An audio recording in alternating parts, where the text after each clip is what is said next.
I believe the traffic statistics of this location made it a candidate for a roundabout due to previous accident history.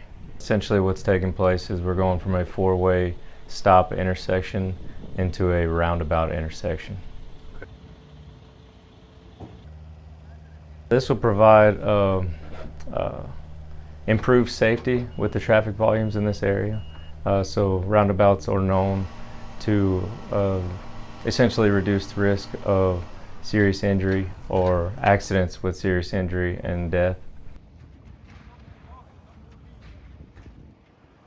The estimated completion as of now is the end of summer, August 2023, and the cost for the project is a little over $3.6 million.